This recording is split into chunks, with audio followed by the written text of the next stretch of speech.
अस्सलामुअलैकुम नाज़रीन, ड्राइंग ड्रामे के नए एपिसोड में आप सबको खुशामदीद। इस एपिसोड के आगाज़ में हम देखते हैं कि रात के वक्त निशा किसी से फ़ोन पर बात कर रही होती है और उससे कहती है कि मैंने आधा काम कर दिया है और आधा काम अब आपने करना है। आगे से वो शख्स कहता है, हाँ बेटा मुझे पता है, मैंने अपनी टीम भिजवा दिया है, बस सब कुछ तैयार है, तुम फिक्र ना करो, जैसा तुमने सोचा है बिल्कुल वैसा ही होगा। तो निशा उससे कहती है कि रिपोर्ट्स कब तक आएंगी। वो शख्स कहता है कि चेकअप के फ़ौरन बाद ही रिपोर्ट आ जाएगी, जेल निकाम को अदालत में फ़ौरन पेश कर दिया जाएगा। निशा कहती है कि यहाँ तो उम्मीद के दिए रोशन ही हैं। वो शख्स कहता है कि तुम बेटा फिक्र बिल्कुल भी ना करो, तमाम दिए बिल्कुल बुझ जाएंगे।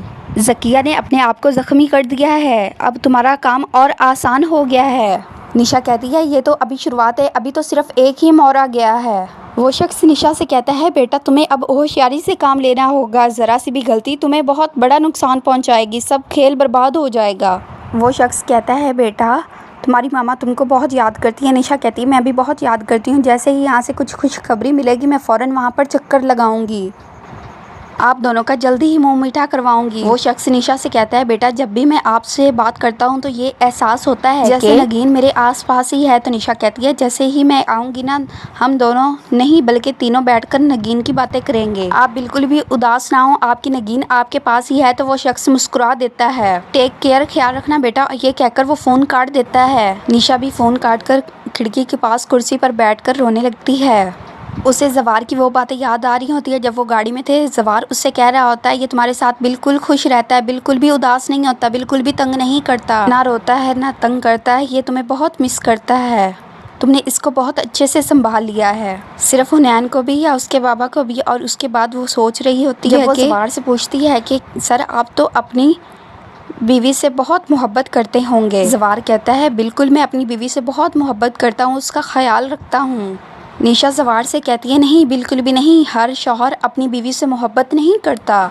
जवार निशा से कहता है तुम्हारी अभी शादी नहीं हुई, जब तुम्हारी शादी हो जाएगी तब तुम्हें अंदाज़ा होगा कि मैं ठीक कह रहा हूँ, जब तुम्हारा शौहर तुमसे मोहब्बत करेगा। तो निशा कहती है मुझे नहीं लगता कि मेरा शौहर मुझसे मोहब्बत करेगा। तो जवार कहता है क्यों नहीं करेगा भाई, कौन है बेवकूफ़ जो आपसे मोहब्बत नहीं करेगा। निशा जवार की तरफ देखती है, जवार निशा की तरफ देखता है। उसे ये भी याद आ रहा होता है जब वो अंकल उससे कहता है तुम्हारे अंदर बहुत कुछ है लेकिन तुम खुद को कंपोज कर लेती हो एक बंद किताब की तरह। तो जवार कहता है कि तुम इस गलत फहमी में ना रहना कि मैं तुमसे मोहब्बत करता हूँ या तुम्हारी मोहब्बत में गिरफ्तार हो जाऊँगा, अगर आप मेरा साथ नहीं देंगे तो मैं कहाँ जाऊँगी। जवार कहता है तुम क्यों आई हो यहाँ।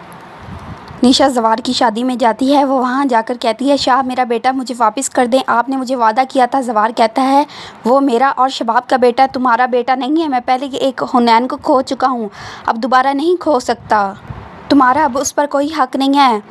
निहाल जवार के पाँव पकड़ती है, उसे देती है मुझे मेरा बेटा वापस कर दे, आपको हुनैन का वास्ता शाह, ये जुल्म ना करें साईं, मुझ पर ये जुल्म ना करें, मुझे मेरा बेटा वापस कर दें, ऐसा कभी नहीं हो सकता। निहाल मैं अपना एक हुनैन खो चुका हूँ, अब दोबारा नहीं खो सकता, ये मेरा और शबाब का बच्चा है, तुम ये तमाशा लगाना बंद करो।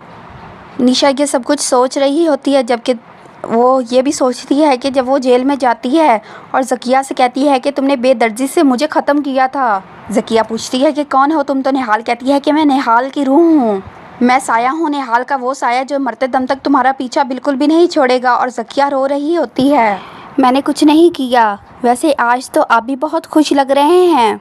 हाँ बात तो सही है, मैं खुश भी हूँ और बहुत ज़्यादा खुश हूँ और खुश होने की वजह भी सिर्फ तुम ही हो।